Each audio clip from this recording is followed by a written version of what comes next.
7bet kazino. Dalyvavimas azartiniuose lošimuose gali sukelti priklausomybę. Perlo draudimas Dakaro Ramos draugas. Auto Aibė. Automobilių dalys ir reikmenys. Vokiškos kokybės. Meilė HD pastiprintos konstrukcijos dalys su 4 metų garantija. Geriau nei originalios. autoaibė.lt. Atraskite naująjį Dacia Duster bandomojo važiavimo metu.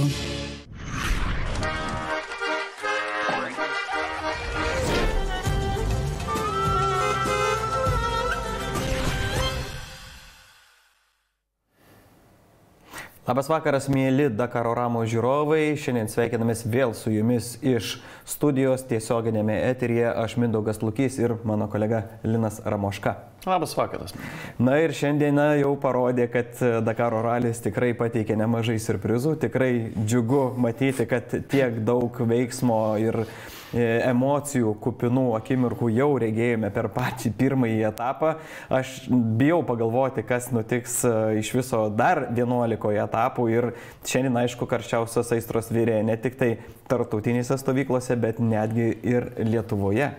Šiaip Nasedas Al-Attija savo interviu motorsport.com išsireiškė, kad šitas greičių ruožas buvo labai boring, neįdomus, nes čia strateguot reikia, taip toliau, čia neduodat mum pure racing, tai, Nasedai, tu pasižiūrėk, kas Lietuvoje darosi, boring tikrai čia pas mus nebuvo, gink dievulių tikrai ir nepanašu, kad bus.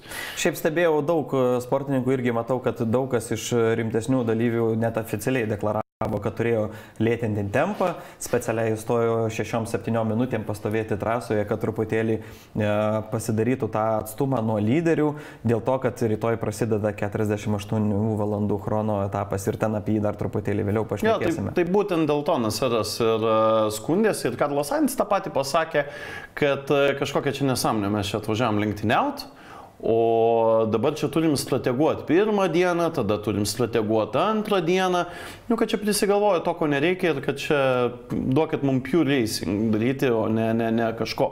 Ir turiu pripažinti, jeigu ne lietuviškos dramos, tai jo, tikrai būtų tas toks strategavimas apie nieką ir, žinai, Dakaras vėl bando kažką naujo išrasti ir tik po visko mes suprasim, čia buvo gerai ar buvo lievai, bet žinant, kokią patirtį turi Nasedas, tai jaučiu, jis greičiau supranta, kas čia neįtema. Na ir šiandien, kaip žinia, pats Dakaro ralis pateikė irgi tokių įdomių surprizų tiems sportininkams, kurie, galvojo ir siekė kažkokio aukšto rezultato. Dabar jau truputėlį tos ambicijos sumažėjo. Kalbu apie Roką Baciušką. Na ir žinoma, irgi apmaudus smūgis ištiko ir tą pačią Lają Sanz. Moterį važiavusi ant motociklo, dabar važiuojančią su Century Bugiu. Tuose pačiuose dulkėse ir tam visam hause, kuris šiandien tvyrojo pirmajame etape, nepastebėtas akmuo, kūlverstis, išmušta priekinė pakaba, daug laiko sugaišta remontuojantis, bet matėme, kad tiek Rokas, tiek Laja Sanz pasiekė bivaką. Tiek Laja Sanz prieš pusvalandį Rokas jau turbūt miega, žinai. Overall, šiandien diena buvo žiauri. Šiandien duota trasa buvo tikrai žiauri. Buvo tiek akmenų, tiek greitų pravažiavimų, tiek daug dulkių ir maža to buvo techninių problemų iš organizatorių pusės. Tai pirmam 30-ukui, kurį vakar apšnekėjom, kuris ten rinkosi vietas ir vertėsi pozicijom ir ko dar tik tai nedarė, jie šiandien turėjo problemų su tarpusavio ryšio priemonė pavadinimu Sentinel, tai yra pipsiukas ausy, kuris sako, ar kažkas tave bando lenkti ar ne, ar kažkas atvažiuoja iš kitos pusės ir dabar jau kalbama, kad problemų su šita sistema bus visą likusi Dakarą, kas nėra geras dalykas. Kitas dalykas, tai elektroninės kelio knygos pagaliau pavedė, ko visi bijojo, bet kažkaip viskas buvo gerai ir nuo 120-130 km šturmanai gavo gero streso ir gavo gerai paprakaituoti, ieškodami, kur čia nukeliavus. Tai sunki diena Dakarui visais. Aš sutinku su šturmanais, nes įsivaizduok, kokia yra frustracija, kai tu esi, kad ir top 30 ir tu kovoji dėl tų jau sekundžių, kaip vakar minėjo Rikis Brabekas, kad anksčiau būdavo galima pasidaryti ten minučių tarpus.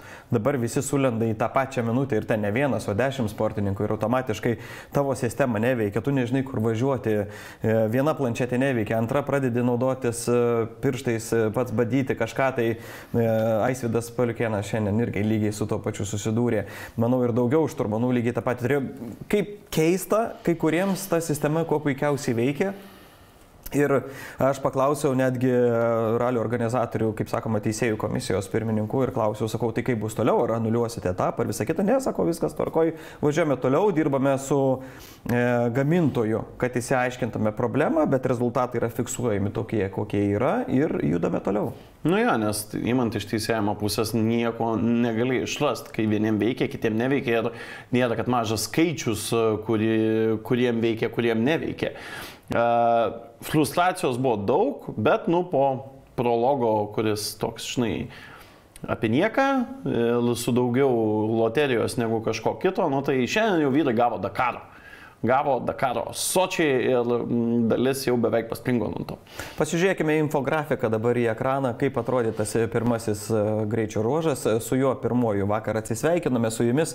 Taigi priminsiu, kad kai yra 412 km greituminių kilometrų, 88 km tokių kaip ir pervažymų, bet pats Vaidotas Žala minėjo finišę, kad čia viskas labai fainai, labai paprastai, nei toli kažkur važiuoti ir tas pats finišas šiandien buvo bivakė. Ja. Tai aš manau, džiugavo tiek ir medijos atstovai, kad pagaliau finišas yra bivakė ir netgi sportininkai gavo antrą kartą pervažiuoti per tą patį ralio simbolinį starto finišo podiumą. Diena buvo sunki. Dar čia, Mindaugai, sakėjai, žinai, kokį čia šposą šovė organizacija. Taip, jeigu matote ekrane dabar šitą žemėlapį, tai noriu pasakyti, kad visa trasa iš tikrųjų driekėsi visai ne taip, kaip yra nupiešta. Tai čia vienas iš tų niuansų, su kuriuo aš susidūriau pats būdamas Dakaro ralyje kelis kartus. Ir kai Dakaro ralis yra orientacinės varžybos, startas ir finišas yra griežtai slėpiami nuo dalyvių, kad reikia važiuoti pagal kelio knygą ir susirasti startą ir finišą būtent naviguojant ir orientuojantis vietovėje. Tai mes kaip medijų atstovai turėdame tokį paveiksliuką, aišku, automatiškai galvodame, kur yra startas ir kur finišas. Na ir šį kartą bent jau matosi, kad viskas aišku, bet trasa iš tikrųjų driekėsi ne taip, kaip yra nupiešta, nes balionėlis truputėlį ėjo į apačią, negu dabar jisai matote yra į kairę pusę. Na, bet jeigu reikia finišo, tai tu automatiškai jį randi. Bet jeigu tu nori trasos vaizdų, tai automatiškai tu nuvažiuoji ne ten, kur reikia. Nu, matėm, kad lietuvių fanams ir sirgaliams tikrai nebuvo bėdų surasti, turbūt dėl to, kad dalyviai... Pasiekė pirmą motociklą dienos metu ir viskas tada aišku. Pasiekė dalyvius ir tikrai davė mums daug gerų vaizdų. Man šiaip, jeigu atvirai žiūrint ir turint šiek tiek reikalų su trasų saugumu, tai momentais buvo nejauku žiūrėti, kaip šiaip verta paminėti šitą momentą ir aš manau, verta atkreipti dėmesį, nes mačiau, kad socialiniuose tinkluose taip pat žmonės atkreipė dėmesį į sirgalių buvimą nesaugiu atstumu nuo trasos. Tai jeigu jūs norėtumėte, taip kaip sakoma, geresnį vaizdą susidaryti, tai noriu paaiškinti, kad Dakaro ralio trasa tai nėra tik tai viena vėžė. Tarpas įveikti, sakykime, tam tikrą atkarpos ruožą gali būti ir keli šimtai metrų. Ja. Tai sirgalių stovėjimas arti vėžės ir kaip matėme iš vienų sirgalių įkeltų video, kad jie labai nesaugiai stovėjo arti trasos ir tuo pačiu buvo pasislėpę už krūmo. Tai tarkim, toksai pats didelis daiktas kaip sunkvežimis ir kaip Vaidotas Žala šiandien minėjo, kad kelis krūmus tuos ėmė. Tai galėjo jis su to krūmu kartu suvalgyti ir ten stovintys sirgalių ir dėja galėjo jisai būti ir iš Lietuvos. Ir tai tikrai nebūtų nei pirmas, nei 10, nei paskutinis kartas, kada sirgaliai nukenčia. Tai, mėlyjeji, bent jau tie, kurie šnekat lietuviškai, truputį atsargiau, nes, žiauriai nejauku žiūrėti jūsų videkus, taip smagu, kai gali suskaičiuoti, kiek veržlių pas Žalą ant rato, bet ačiū, galima ir iš truputėlį toliau. Na ir kol mes čia aptarinėjame lietuvių pasirodymą šiandien Dakaro ralyje, galima tuo pačiu ir pasigrožėti fotografų pagautais vaizdais iš trasos. Tai, kaip matote, šiandien tikrai trasa buvo gan sudėtinga, akmeninga ir būtent tie akmenys pačioje pradžioje ir pridarė daug reikalų tiek pačiam Benediktui Vanagui, tiek pačiam Rokui Baciuškai, tiek ir daugumai lyderių, kurie šiandien galvojo, kad pasieks gerą rezultatą ir kai kurie, truputėlį sakyčiau taip, kaip ir juokėsi iš Davido Kasteros vakarykščio briefingo, kur jisai sakė, čia bus pakankamai lengva, greita trasa. Ir šiandien pirmieji kilometrai būtent tomis upių vagomis parodė, kad ta trasa visiškai nebuvo lengva, jinai gan buvo sudėtinga, gan buvo reikli ir reikalaujanti atitinkamai paskaičiuoti savo tempą. Ir tempą ir, kaip čia, manau, kad viskas būtų atrodę truputėlį paprasčiau, jeigu dalyviai nebūtų susidūrę su sentinelio problemom ir nebūtų susidūrę su kelio knygos problemomis, nes tada tiesiog prasideda chaosas ir panika automobilio viduje ir visi kiti dalykai užaštrėja. Tai, blogai ir sunki diena ir rezultatai tai rodo. Kita vertus, pasiklausius lyderių, tai, jiem buvo boring, jie prieš galą stojo palaukt, kol kažkas kitas prasiverš į priekį, nes, visi tai priėmė kaip dieną prieš 48 valandų chrono iššūkį. Tai toks, nežinau. Matai, pernai metais 48 valandų chrono buvo kopose tuščiame ketvirtyje, dabar jisai vyks visiškai akmeningoje ir įvairių reljefų pasižyminčioje vietovėje. Tai galbūt netgi pernai metų strategija negalės veikti taip kaip skirtingame reljefe. Bet pradėkime šiandien kaip įprastai visas mūsų Dakaro Ramos apžvalgas nuo motociklų įskaitos, kur šiandien startavo 5 motociklininkai iš Lietuvos, 3 naujokai, 2 senbuviai, 1 jau tituluotas Dakaro ralio dalyvis. Ir šiandien kaip tik Arūnas Gelažninkas, Modestas Siliūnas, Gediminas Šatkus, Mykolas Paulavičius ir Nerimantas Jucius išjudėjo į savo pirmąjį greičio ruožą. Turime ypatingų vaizdų iš greičio ruožo ryto ir starto, būtent iš bivako. Tie vaizdai realiai kiekvieną kartą mane užbūrė ir aš noriu visą laiką jais mėgautis, nes motociklininkai dieną pradeda ypatingai anksti ryte ir tas Saudo Arabijos šaltukas.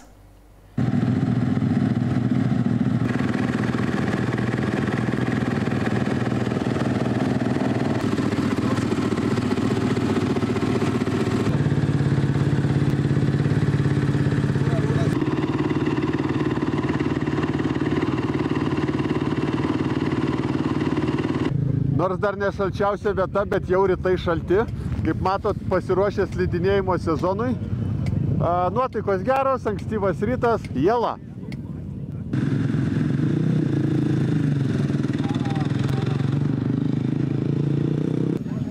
Atlipėjau visas ir žvengiau. Nusprendžiau, žinai, tik tai ko nesidėt. Baklavos. Bet jau rytoj dėsiu.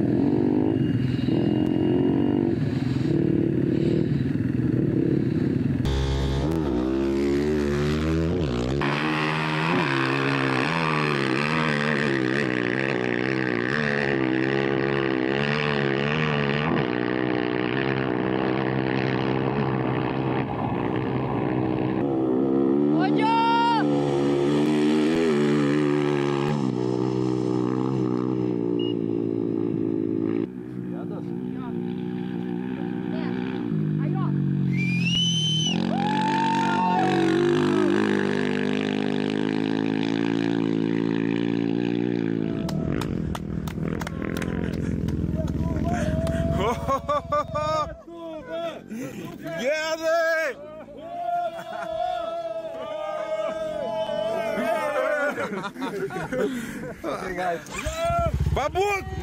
Mes kiaušinienę kepsim, babuk!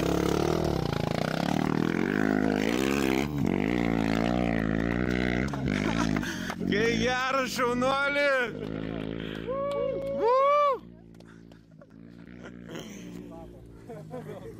Gediminas Šatkus su jo stabtelėjo. 3 sekundės fanam. Tai kviečiam ir kitus stabtelėti.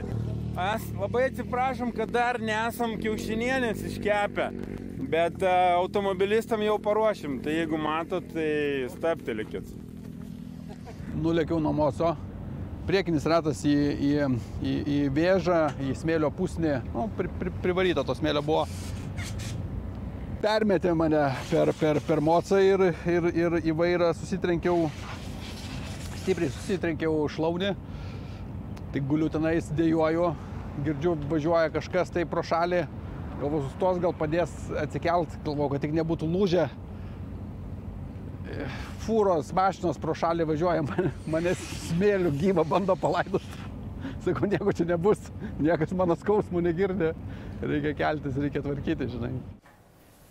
Na, kaip matot, ypatinga diena, sudėtinga. Šiaip aš atkreipiu dėmesį į tai, kad ant kiek jau yra išvažinėta trasa, net Gediminui Šotkui važiuojant jau minkštas smėlis, motociklas tiesiog iš šonus vaikščia. Aišku, labai smagu, kad Nuotykių fabriko kolektyvas yra vietoje ir gali pasidalinti įspūdingais vaizdais iš pačios trasos, nes net nesinori kalbėti, stebint tokius vaizdus, o paprasčiausiai mėgaitis tuo vaizdu, matyti, į kur iškeliavo tie patys Dakaro ralio dalyviai, su kokiu landšaftu susitinka, su kokia aplinka, ką jie mato. Ir būtent tokius taip pat nuotykius galima patirti taip pat nuotykiaujant su Tomu Tomalovičium ir Nuotykių fabriku. Jo, kaip matėt, patirtas tikrai pirmas krikštas Dakaro naujokui. Gerai, kad viskas gerai, plius minus baigėsi. Ir reikia suvokti, kad turbūt tokių dar bus. Vienaip ar kitaip motociklistai dėja, bet labai retu atveju pravažiuoja visą Dakarą. Turbūt nebūna, kad pravažiuotų bent vieno batono nepagavę. Nu, tai pasidžiaugim, kad viskas baigėsi geruoju ir palinkim, kad rytoj ryte neskaudėtų tų šonų, nes kažkaip jaučiu, kad skaudės. Aš tai galvoju, kad tuo šonus skauda tai taip nuo kritimo, nes tai yra pasiekmė to, kad tu nukritai, bet ant kiek kenčia rankos ir apranga, net jau po šiandien. Nors matėm, kad jeigu taip kiekvieną dieną, tai kiek tų komplektų aprangų turi susipirkti, bet ką sako Arūnas Gelažninkas finišavęs šiandienos etape? Nu ir dienelė. Nuo 100 km nebeveikė roadbookas, tai variau be knygos. Paklydom, pasivijo Nerimantas ir visą likusią dieną varėm kartu. Jam irgi nustojo veikti roadbookas, tada vėl veikia. Aš po refuelingo pasidariau, kad su ranka galėčiau sukti, bet labai sudėtinga, tai praleidžiu punktą, paklydom. Tai taip, žodžiu, kartu ir varėm iki finišo. Viskas gerai, svarbu be griuvimų, motociklas atlaikė, gedimai elektroniniai išsispręs, einam ilsėtis ir ryt laukia dar didesnis išbandymas. Sekėsi gerai, taip. Ritmo buvo, nebuvo, taip kilnojasi, bet šiaip tai gerai. Pirmą dalį pakankamai taip įsivažiavimai, tai gal nuo kokio 120 km jau pradėjau važiuoti, iki to laiko buvo sudėtinga. O vėliau po pertraukos, po kuro užpylimo pradėjo mašinas lenkti. Tai čia jau atėjau į katastrofą. Tempas krito žiauriai, nes pavažiuoti neįmanoma. Dulkių tiek, ten vienu metu gal 3-4 aplenkė, tai iš vis, vieną paskui kitą, tai realiai sustoti reikėjo. Tada pakritau ant trialo ir turbūt tai buvo labai gerai, kad nukritau tenai, nes po jo kažkaip susigražinau viską savo, sakau, reikia pradėti važiuoti finišą. Ir tobulai idealiai susivažiavo visas galas, tai super. Labai gerai. Visi su nuotykiais ir čia išgirdom šiandien ryte pirmą informaciją, kad būtent kažkokios bėdos su roadbooku. Čia, man atrodo, Arūnas galvoja, kad čia pas juos kažkas blogai jų įrangoje, paskui paaiškėjo, kad problema yra didesnio masto. Ir jo, dykumoje nieks nenori pasiklyst, o kaip matėt, Augalija, dar pamatysit, kaip Augalija valgė mašinas. Tai įsivaizduokit, kaip smagu su ranka arba pirštinė prabraukti pro tos kaktusus, kurie Vyto Blinsko, man atrodo, buvo pavadinti medžiai, ant kurių auga dantų krapštukai. Taip, tokio aštrumo spygliai, kurie drasko daiktus ir drasko iki kraujo. Toks, nemalonus dalykas. Bet jeigu nemėgsti anksti keltis ir nenori su tokiais dalykais susidengti, Dakarą su motsu reiktų nevažiuoti. Na, liko pakalbėti dar apie 2 Dakaro ralio naujokus. Vienas iš jų yra Nerimantas Jucius ir Nerimantui tai yra jau pirmasis toks rimtas iššūkis šių metų Dakare. Tai yra pirmas jo Dakaro ralio normalus greičio ruožas. Na ir pirmiausiai, kokiom nuotaikom jisai keliasi į tą Dakaro ralio pirmojo etapo greičio ruožą. Nuotaikos geros, šiek tiek šalta, pirmas šaltas rytas važiuoti, bet šiaip super viskas. Miegojau gerai, miegojau 1 valandą, jaudulys daro savo, bet po truputį kažkaip įsivažiuosim. Ryte buvo tikrai šalta, pirštinės užsidėjau. Bet dabar jau gerai. Pasiruošęs super, iš tikrųjų, tik miego gal daugiau galėtų būti, o strategija paprasta.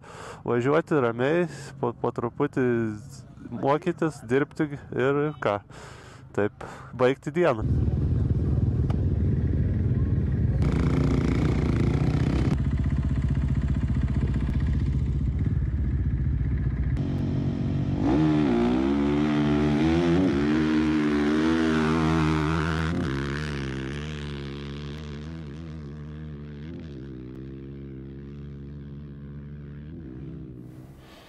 Atrodo iš ryto taip viskas ramiai, šaltai taip toliau, bet atkreipkite dėmesį, kaip Nerimantas kalba jau po greičio ruožo, nes mums pasirodė kažkaip, kad jis praleido tą 500 km su paklydimais ir visa paliava dalį, nes energijos pas bičą yra tiek. Prasidėjo tikrasis Dakaras. Čia ne koks paprastas raliukas, ne Breslau. Jau jaučiasi tikrai, kad tempas geras, visi greit skuta. Turėjau vieną paklydimą, gal netgi du. Tada išsijungė navigacija, važiavau vien vežėm ir galiausiai davėjau sportininkų nemažai, kurie pasiklydo. Tada pamačiau ir Arūną ir su Arūnu realiai visą nuo 250 km kartu finišavom stage. Tai džiaugiuosi diena, gavau krūmų į rankas, visur, kur įmanom, gavau akmenų, visko buvo. Ir akmenų, ir smėlio, ir šakų.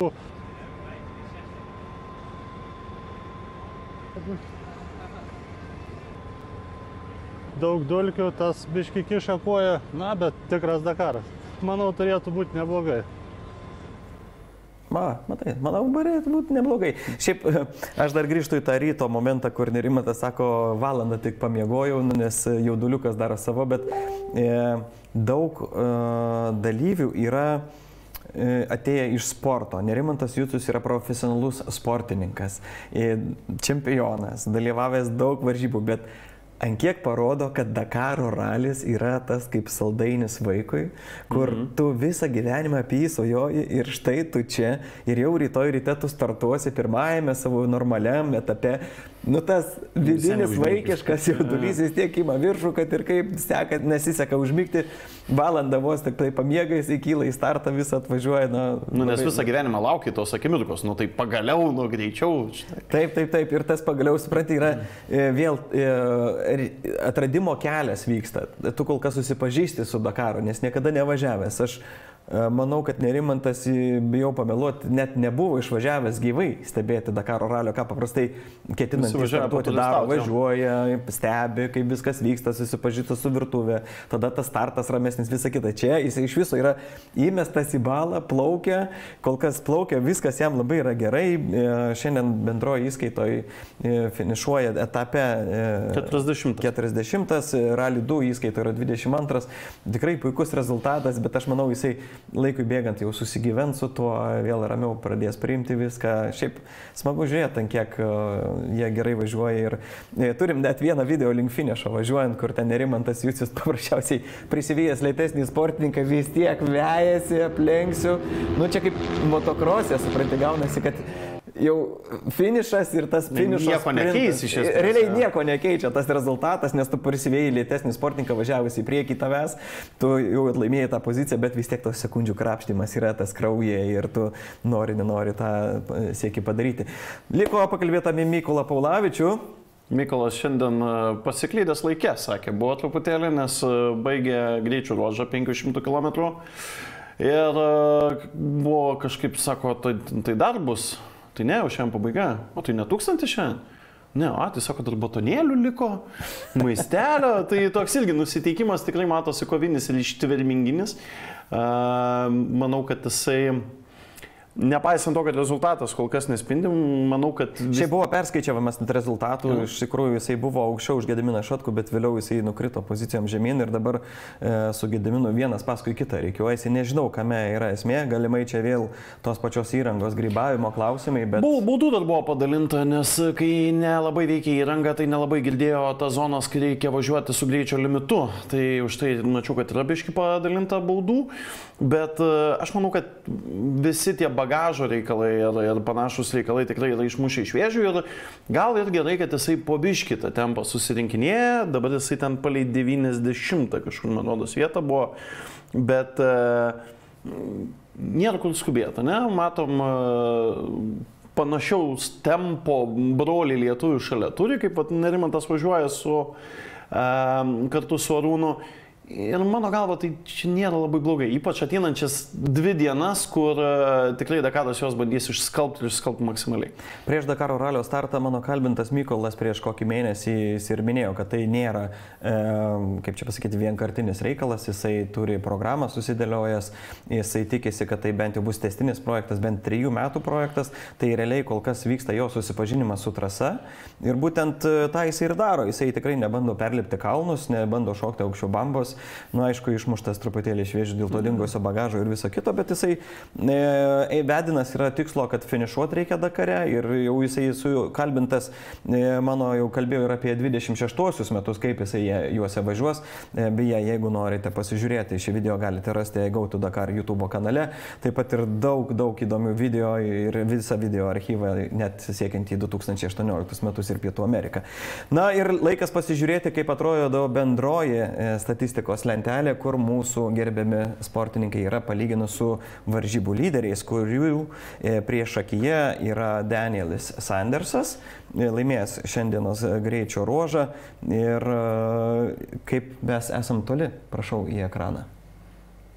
Taigi, šiandienos bendra įskaita: Sandersas 1, Brabekas 2, Brančas 3, na ir Nerimantas Jucius, tada Arūnas Gelažninkas, Iliūnas Paulavičius ir Šatkus. Noriu paminėti, kad čia mes lyginam bendrą motociklų įskaitą, nors dar motociklininkai važiuoja 2 atskirose įskaitose. Tai Rally GP, kur yra apie 30 sportininkų, ir tada jau visi važiuojantys Rally 2 klasifikacijoje. Tai būtent visi lietuviai važiuoja Rally 2 klasifikacijoje ir, kaip minėjau, Nerimantas Jucius dabar yra 22 vietoje, o Arūnas Gelažninkas yra 24. Na ir čia šiandienos etapo rezultatai. Kaip minėjau, Danielis Sandersas laimi, o Nerimantas Jucius yra 40, Arūnas Gelažninkas 43, Modestas Iliūnas 67, Gediminas Šatkus 112 ir Mykolas Paulavičius 113 vietoje. Tai pakrito dar taip drūtai. 3 valandos atsilieka nuo lyderio, tai reiškia tikrai čia kažkokių tai reikalų būta ir dovanų pridalinta, matau, tikrai nemažai.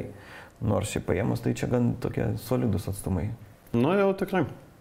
Na, Vytis tikrai gal nebandysim, reikia siekti savo rezultato. Arūnas sakė, kad važiuoja į finišą, čia jau yra pagrindinis tikslas. Nerimantas važiuoja ir bando rodyti rezultatą, bet tiek, kiek leidžia jo jėgos. Jungiamės toliau.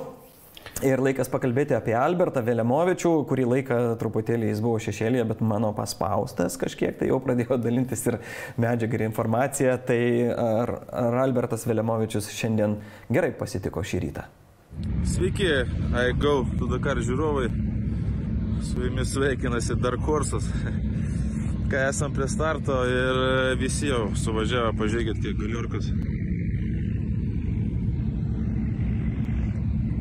Spėju, kad mus leis kas 30 sekundžių, tai čia bus tokia mėsmalė nebloga čia. Sumaišytos mašinos, bagiai, fūros, viena fūra prieš mus. Vaidotas Žala ten iškart praktiškai už mūsų poro mašinų. Tai spėju, čia dulkių bus belenkiek. Tai va, 400 km. Svarbu nepradurt padango, viskas kita, manau, bus ok. Tai tokie reikaliukai. Pasimatom finišą, tikiuosi bus viskas gerai.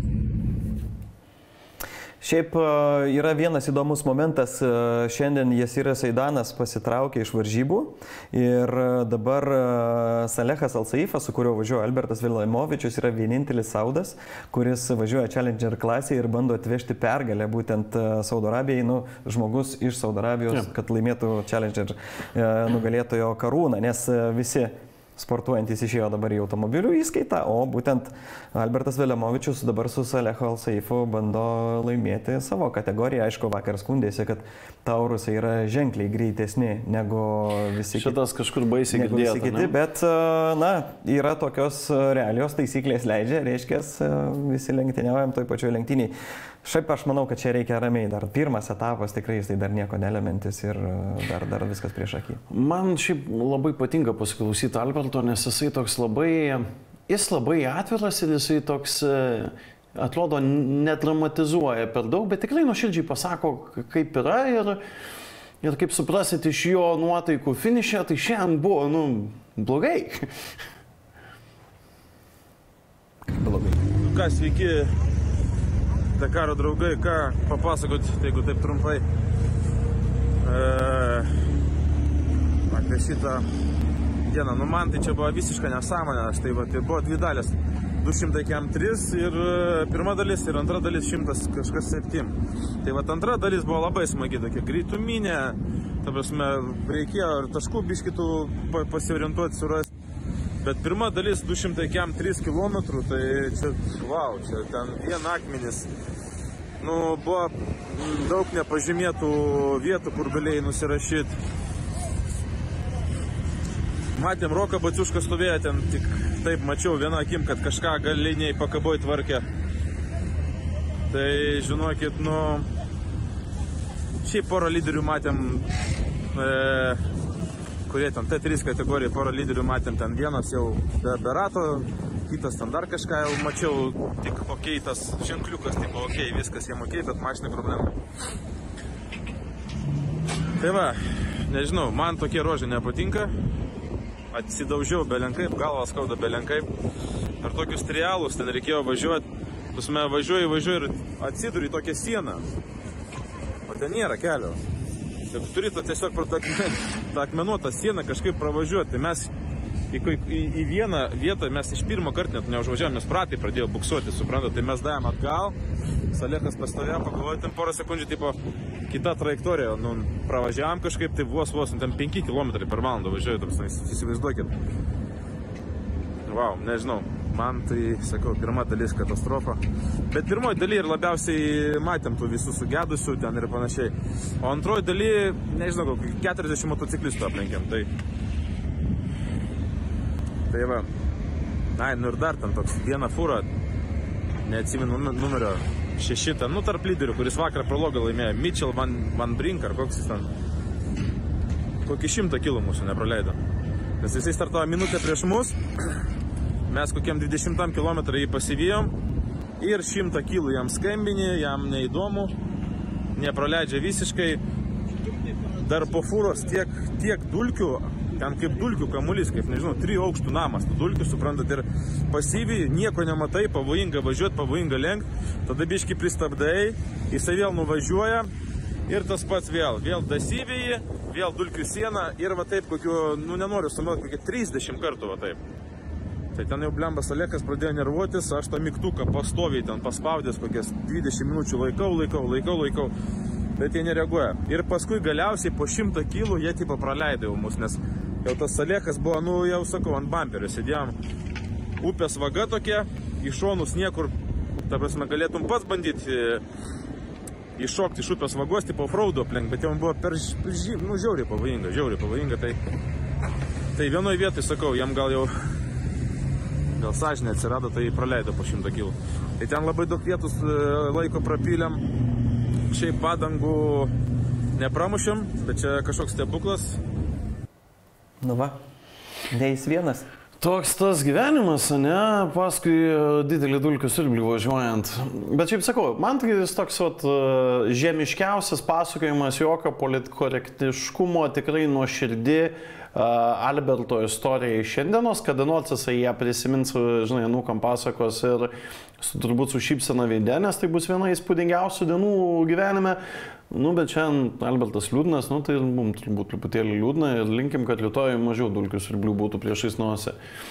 O tai, kaip jau turbūt girdėjot, nebuvo vienintelė drama, bet prieš tai mums reikia pakalbėti apie Dakaro pankos. Jo, apie du bičius, kurie išvažiavo pareivint. Tai yra mūsų Dakar klasiko kolektyvas. Karolis Laišys ir Ignas Daunoravičius. Jie toliau truputėlį kariauja su savo Land Roveriu. Po vakarykščių jiems sekasi kariauti, aš norėčiau pabrėžti. Jo, rezultatas neblogas, bet sakė po vakarykščių modifikacijų, kur buvo atradę, kad priekinis tiltas, nu, grubiai priekinis reduktorius daužosi į tepalo filtrą ir atliko modifikacijas. Tai sakė, kad 9% geriau, bet nėra 100% gerai, tai vis dar turi rizikos. Ko pasako, reikia labai stipriai galvot, kaip važiuoju, o tai tikrai nepadeda procese, kai šiaip reikia važiuoti. Nu, bet laikom čiūrus, maldelės, kalbam už juos, kad viskas būtų gerai. Šiandien rezultatas pas juos... Labai geras, aš matau, kad jie yra 13.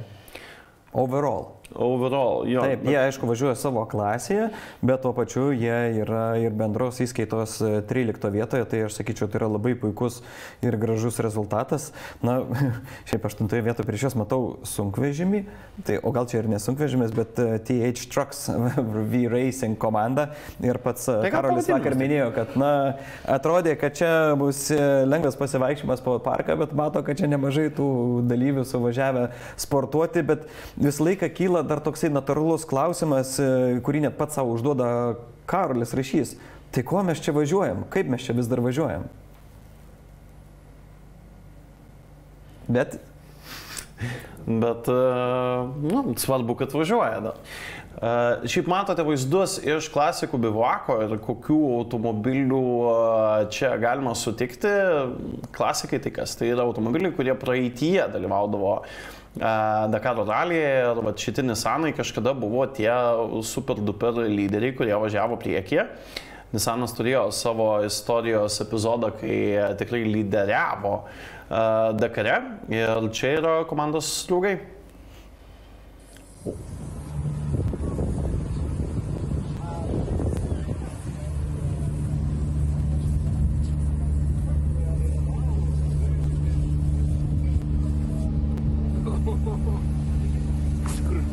Operatorius Kipsas išlindo. Neįtikėtina. Nu visiškai neįtikėtina. Kaip jinai, kažkoks stebuklas, kodėl jinai važiuoja. Per viską važiuoja, bet kaip, aš net arti nesitikėjau. Bet kokiais greičiais, bet kokias dalykus. Neneša smegenis. Tik tai klausimas, kiek ilgai tą darys, tai dėl to tai bandau taip ieškotos padėties, nes kol kas nerodo jokių simptomų, kad jai kažkas nepatiktų. Wow. Tai va, tokia pirma jau rimčiausia diena. Šiaip oficialiai šiandien ir vadinasi pirmieji greičių ruožai, nes vakarykščiai buvo prologai. Na tai pajutom, kas su kuo čia valgoma iš tikrųjų. Visko gavom, kopų, navigacijos, ralinių greičių ruožų. Pradžioje visiškas ralis vyko. Absoliutus, aš ten mėgausi, greičiai didelių užduoti. Su šitą mašiną aš ten važiuoju ir negaliu patikėti. Valdosi, sukasi, slysta šonu, viską daro, kaip aš noriu. Aš ten tik tai galvoju, kurioje čia vietai reikia mažintis greitį. Tai taip, o paskui visko buvo. Buvo biškiai ir nuklydom, tada reikia grįžti per tos babų medžius, ar kaip jie ten vadinasi. Kampai biškiai einam, parodysiu. Bet kaip sako, randai Defenderį puošia. Tai taip pat praėjom per tokius... Bet labai įdomu, kad techniškai, aš nežinau, čia galbūt pretaringa ir nesakytai, bet visiškai tarnauja, labai, labai gerai. Tai tas labai smagu. Padangos kimba, variklis nekaista. Buvo vienas pervažiavimas, nežinau kiek kilometrų, kur visą jėgą reikėjo važiuoti. Mašina klimpsta, tu važiuoji greitis koks 30, o tu bandai maksimaliai greit važiuoti. Ir vis tiek jinai klimpsta ir tu taip kartojasi tas procesas, atrodo amžinybė. Tai ir nekaista, nors tas variklis turi tokių, kaip pasakyti, apie save reputacijos. Niekas nekaista, čia išmislai. Net nežinau, ką pasakyti. Sakau, aš galiu tik girti. Gal palaukim, kol kažkas nepasiseks. Bet šiaip tai labai smagu. Rezultatą reikia dabar sulaukti. Rezultatas pirmos dalies. Dalinkim į 5 dalis visą greičio ruožą. Tai pirma dalis buvo labai fainai. Antra biškį pagrybavom lengvai, bet tikrai taip labai normos ribose ir labai greitai atsistatėm. Bet jutosi ant rezultato tas. O kiti du, dar kiti kiek ten jų buvo likę, labai stabiliai.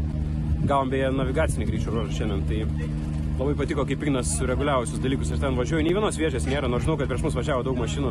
Sakau, Ignai, ne, kažkas negerai, ieškom kelio. Ne, sako, važiuok čia, važiuojam, viskas gerai, tvarko, čia, žiūrim, važiuojam, viskas vietai. Tai smagu tokie dalykai. Smagu, kai dalykai yra geresni negu tikėjais. Mašina, šturmano mokymasis ir reakcija, viskas labai gerai kol kas. Pasaišiu, viskas yra geriau negu tikėjasi. Jie geriau važiuoja negu tikėjosi, geriau naviguoja negu tikėjosi. Jis žiūri gerai pasakoja istorijas. Aš nuoširdžiai nesitikėjau, kad jiem, žinant, kiek jie turi savo buities patys apsitarnauti ir neturi realiai jokios pagalbos, jie ir istorijas pasakoja puikiai, tai šitoje vietoje lenkiam galvas ir duokit mums dar daugiau tų istorijų. Šiaip dabar laikas dar ir pristatyti dar vieną pasakorių, kuris moka irgi labai gražiai kalbėti ir vaizdingai pasakoti. Aš manau, kad iš Sauliaus Jurgelėno Vaidotas Žala tą yra išmokęs. Ir vakar jau jisai buvo atsikratęs to palyginimo su mokykliniu autobusu, kai jau pravažiavo prologą, bet šiandien jisai su tuo sunkvežimiu nėrė į ilgą 413 km greičio ruožą, po kurio net pats sakė, kad sako, ačiū Dievui, esam finiše, nes tikrai reikėjo pavargti. Ir tie vaizdai, kurie lydi jį visą šiandienos dieną, buvo tikrai įspūdingi. Aišku, galbūt tam tikrais momentais jis džiaugiasi, kad jisai sėdi būtent sunkvežimėje ir lekia tomis dykynėmis, nes kai kurios vietos jau buvo ir automobilių užmaltos, jau ir buvo minkštas gruntas, jau ir buvo sudėtinga, ta prasme, kai kuriuose vietose pravažiuoti, nes tu su sunkvežimiu vis tiek jau ne priekyje startuoji. Plus ir akmeningos vietovės, tai su tokia technika, kuris sveria 10 tonų, tas vadinamas Juggernautas, tai iš tikrųjų, manau, jam yra kaip nauja patirtis, nes save išbandęs yra tiek važiuojant su Seatu, tiek su Toyota, tiek su BRX, tiek ką dar Vaidotas? Liko Mocai ir bagiai. Realiai liko Mocai ir bagiai. Jeigu Seato neskaitom už bagiai, nes nelabai primena. O kaip krūmus valgo. Krūmus valgo, bet šiandien Vaidotas Žala neapsėjo be žalos. Ir skubėdamas labai nepriskubėjo. Jo, skubėdamas baisiai nepriskubėjo. Rezultatas tiesa neblogas, bet jau atsiranda tarpai tarp dalyvių. Vaizdas, jo, tikrai rimtas ir būtent Vaidotas šiandien čiut lietuvių nesuvažinėjo, kur patys ne vietų istorijoje. Vaidotas tikrai buvo išsamus savo pasakojime ir pusę to pasakojimo tai faktiškai iš veido buvo galima suprasti, nes tikrai nėra, kad ten baisiai komfortiškai važiuoja.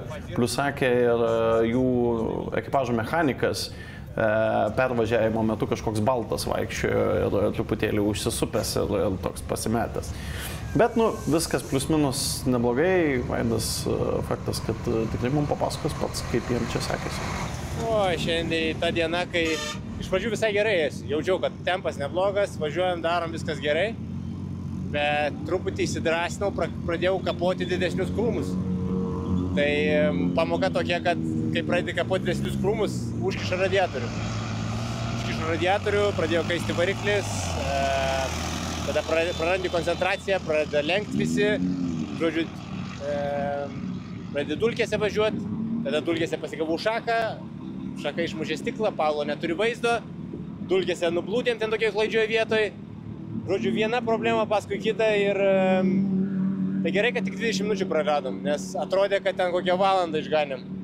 Tai dar gal kažkiek atgrojom, žodžiu, tai kaip sakyčiau, mokymosi diena, žodžiu, kad krūmiukai iki tokio aukščio tik gali valgyti, jeigu valgai didesnius, prisiviri košės, kurią po to labai sunku srėpti.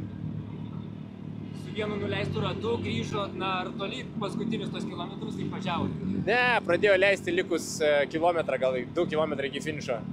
Tai dūmėm iki galo, nes į galą pradėjau pušinti, nes jaučiu, kad vėl tempas grįžo po transferio, norisi atsigriebti tą laiką, kurį praganėm.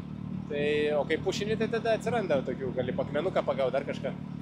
Gal perkaitinam, nežinau, bet žodžiu. Automobilininkai, motociklininkai skundėsi, kad ten daug įrangos neveikia, ar sunkvežimiams irgi pas jūs buvo, kad ten įspėjantys signalai atsisakė dirbti? Sunkvežimiam, tai aš pasakysiu vieną dalyką, buvo absoliučiai, sakyčiau, idiotiškas slalomas tarp medžių, nes tie visi tokie medžiokšliai, krūmokšliai medžiai, tokie nedideli, tiesiai su stiklu. Ir mašinos varo per apačią, o mum tarp jų tarp slalomą, tai man iš vis toksai, aš visiškai neįpratęs žiūrėti tą šakas. O čia žiūri ne tik į vėžę, bet turi ir šaką žiūrėti.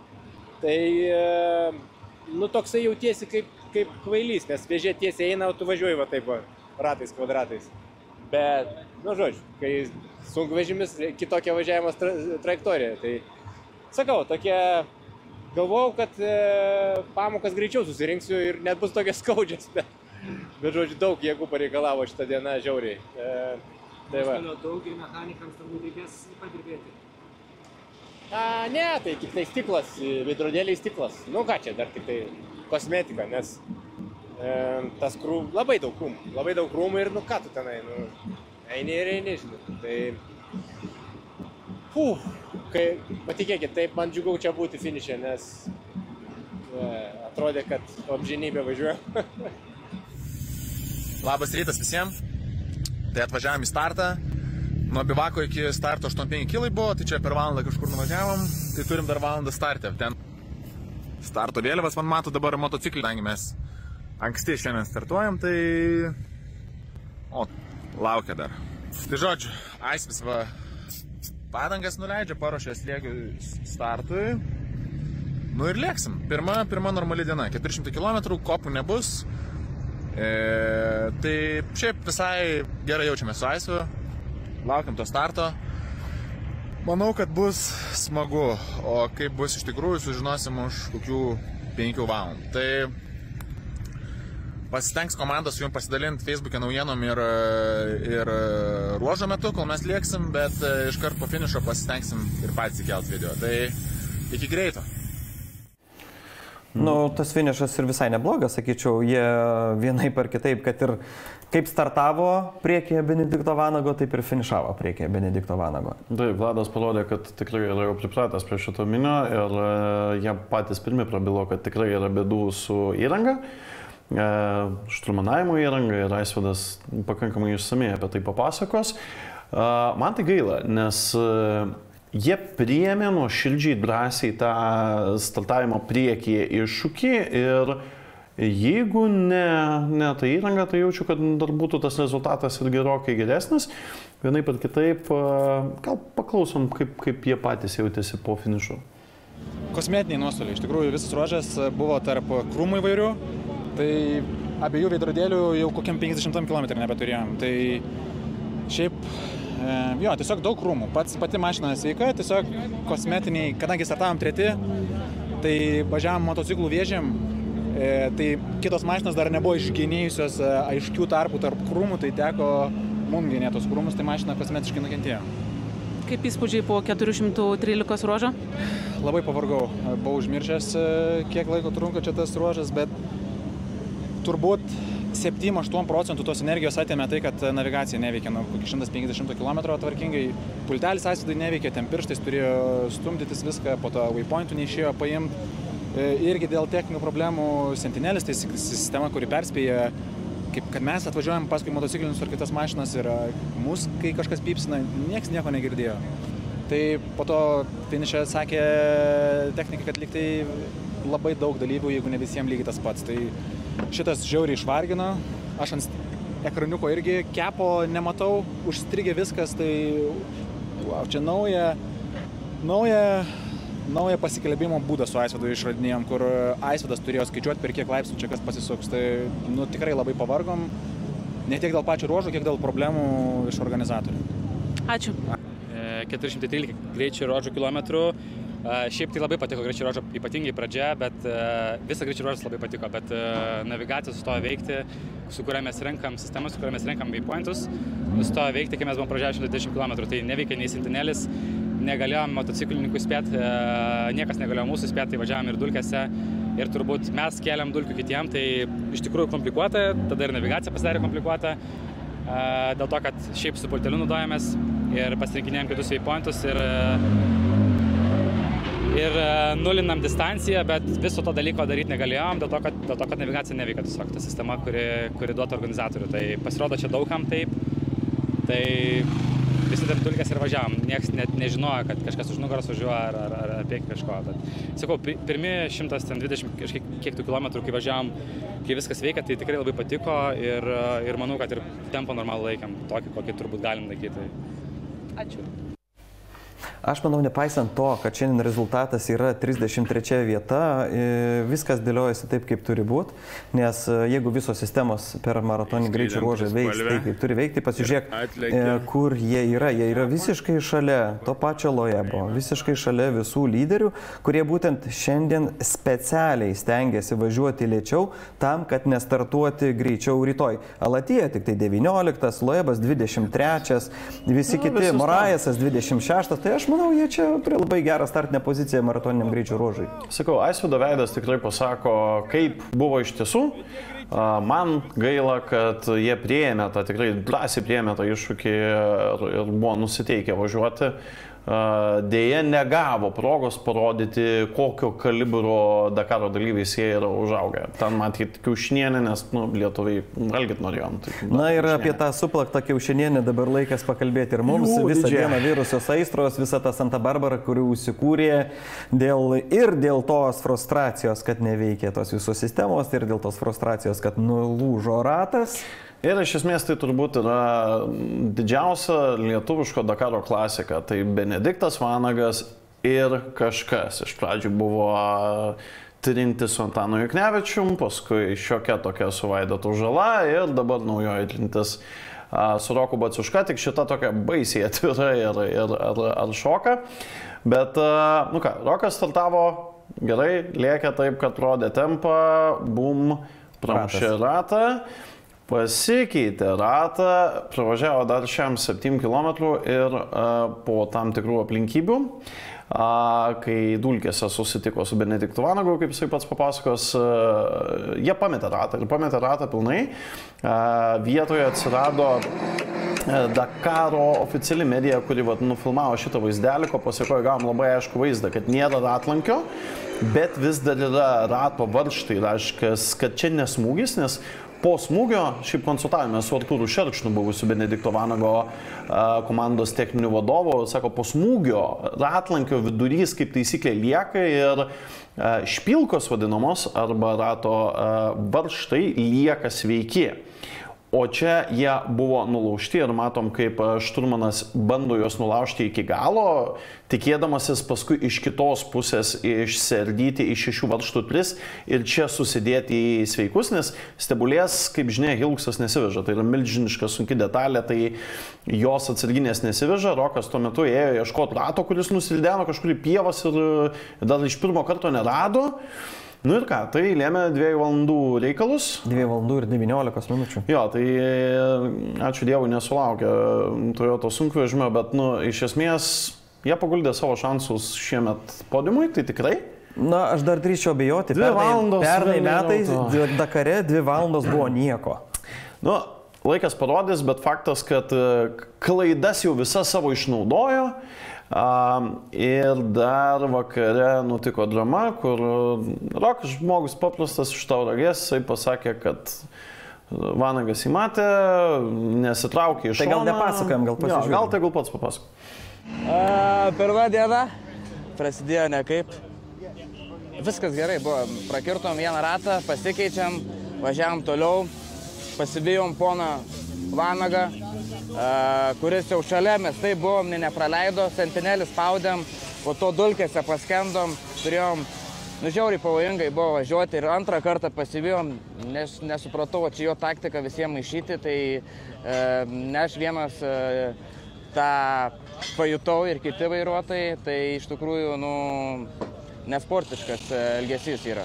Nes kai tu šalia esi vienas kito, jau 100% jie turėjo matyti, sentinelis tam 10 metrų jie nesitraukia, žinau, pikta, kai daug lenkia, bet yra tam taisyklės ir turi būti visiems vienodos sąlygas.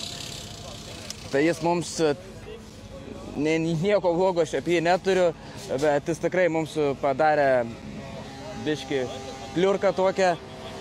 Nežinom, dėl ko ratas nukrito, tai važiavom į posūkį dešinę, nukrito ratas, tada nulūžo varžtai, tada reikėjo galvoti, kaip ką daryti, tada iš kito rato varžtus paėmėm, prikalėm, žodžiu, tai kada važiuoti iki finišo. Neliūdėkit, fanai, viskas gerai. Aš palydėsiu kemperį, bet žiūrėsim, nežinau. Pasidulkinom normaliai iš tikrųjų, tai va. Prarastos 2 valandos, 19 minučių. Gaila. O nieko, nežinau. Mokinomės, treniruojamės. Irgi keli automobiliai irgi iškrito, tai pirma diena Dakaro, bet su 2 valandom jau sunku kažką padaryti. Ai. Buvo truputėlį, turėjom keletą paklydimų. Nebuvo jie esminiai, bet šiokių tokių turėjom. Tai manau, kad kalibruojamės, bet labai gali būti, kad visi čia turėjo vienokį kitokį iššūkį. Ne, iš pusės žodžio supratimas tikrai nesirado. Dar turėsim nemažai padirbėti, bet Šeimonas supranta, ką daro. Man gal truputį artikuliacijos klausimai, aš gal ne visada kartais suprantu, bet viskas tikrai neblogai, turint galvoje, kad mes važiuojam pirmą kartą. Tai tikrai neblogai. Tai pas mus vienas ratlankis sprogo turbūt gal 20 kilometrė. Nieko nebuvo ir taip čiuk, staiga žiūriu, kad nėra rato. Tai toks truputį neramu. Antras turbūt 80 kilometrė. Nustojo veikti sentinėlis ir negalėjom perduoti signalo motociklininkam. Važiuoja dulkėse, visiškai nieko nematai. Šiaip tai organizatoriam tai ausų reikėtų duoti už tokius dalykus, nes kada neveikia įranga saugumo, kurie tu perduodi informaciją, reikia tiesiog stabdyti lenktynės, nes tai tiesiog nesaugu. Na tai va, tai antras ratas, 80 km ir tada tu turi dar turbūt ten 330 km per akmenynus ir visą kitą važiuoti be atsarginių ratų. Tai jau buvau toks atsargus, kad tikrai praradom daugybę laiko, bet okei. Finiše ir kaip organizatoriai žadėjo, kad bus labai smagus prasivažiavimas, didelis vidutinis greitis, tai yra reikalų. Nieko negaliu. Žinai, rezumė turbūt šiandien sužiūrėjus visus šitus interviu ir paskaičius kitus interviu, viso šito konflikto turbūt būtų toks, kad jeigu ten būtų buvęs ne Benediktas, tai nebūtų taip skaudėję ir nebūtų taip aršu, kad emocijų ten yra daug, tai jų ten yra daug, Dakaras jų ten turi būti. Taip, adrenalinas, azartas. Jo, ir žinai, kai kurie dalykai kartojasi, Rokui Dakaro fanai priminė praeitų metų jo pačio lygiai tokį patį veiksmą. 20 metrų. 20 metrų, jo, lygiai tokį patį veiksmą bagių klasėje. Esmė paprasta, nervų daug, neveikia technika ir kaip kas sureagavo ir kaip kas su kuo susitiko. Albertas pyko ant fūrų, bet galėjo pyk kiek nori, jos didesnis. Taip, net 100 kilometrų. Jo, 100 kilometrų. Tada čia irgi vyrai susitiko, Aisvydas iš karto šneka, kad turbūt ir mes kitiem dulkinom. Tai reikia suprasti, kad tiesiog tai buvo vienas didelis organizatorių apas ir yra kaip yra. Ir dabar reikės nusiraminti, nes rytoj 2 dienos prasideda veiksmo, kur technikų ir mechanikų ir nieko nebematysit.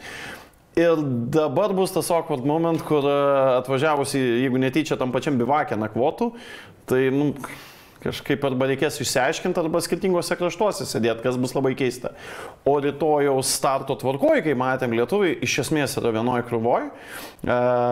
Tiek Vladas, tiek Benediktas, tiek šalia ir į 38 vietą yra pakeltas Rokas dėl savo statuso ir truputėlį žemiau yra Albertas. Tai, ir Gintas ir Albertas šalia yra. Taip, jie visi kovoja. Tai visi lietuviai važiuos tokioj krūveliai ir, nežinau, emocijų buvo daug, Lietuva pasidalino į 2 dalis ir savotiškai tai yra gerai, nes Dakaras dėl to mums vėl įdomesnis. Pats įdomiausias visada visiems buvo, kai Antanas apsižodžiuodavo kartais su Benediktu, o paskui turėjo gelbėti viens kitą ten valštus skolindami. Tai mes čia atėjom pažiūrėtų emocijų, Lietuva padalinta tai nėra gerai, bet tai, kad visiems Dakaras vėl yra ultra įdomus, velniai rautų nėra blogai. Tai galima truputėlį to degimo palaikyti, bet galutiniam variante dar reikia suvažiuoti tos likusius greičio ruožus. Man čia primena, žinai, kaip Vilnius turi Rytą, Kaunas turi Žalgirį. Susitinka vienoje aikštelėje. Grybauskaitė, Adamkus. Ir vyksta derbis. Na, dar trumpą greitą interviu iš Dariaus Leskausko laidai baigantis ir dar greitai parodysime, kas laukia dalyvių rytoj. Na ką, koksai gražutis. Taip atrodo Dakaras. Akidėjai man irgi. Va taip ir jaučiuosi, žinokit dabar. Nesu nieko panašaus važiavęs. Marokė buvo gėlytės tie akmenynai 400 km ir iš vien daužimas, iš vien tarka, iš vien akmenys, iš vien tiesiog skausmas. Taigi, su skausmingom emocijom vieniem yra tai širdgėla, kitam fizinis nuovargis, rytoj keliamės į naują kovą ir į antrąjį etapą, kuris yra maratoninis 48 valandų chrono. Rytoj jie dings iš radarų ir bandysime jau apie juos kažką sužinoti, galbūt kažkokiais palydoviniais ryšiais ir taip toliau. Bet šiandien turime jau su jumis atsisveikinti. Dėkoju, kad stebėjote šią Dakaroramos laidą. Sugrįžtame rytoj 23:00, o karščiausios naujienos mūsų Instagrame ir YouTube.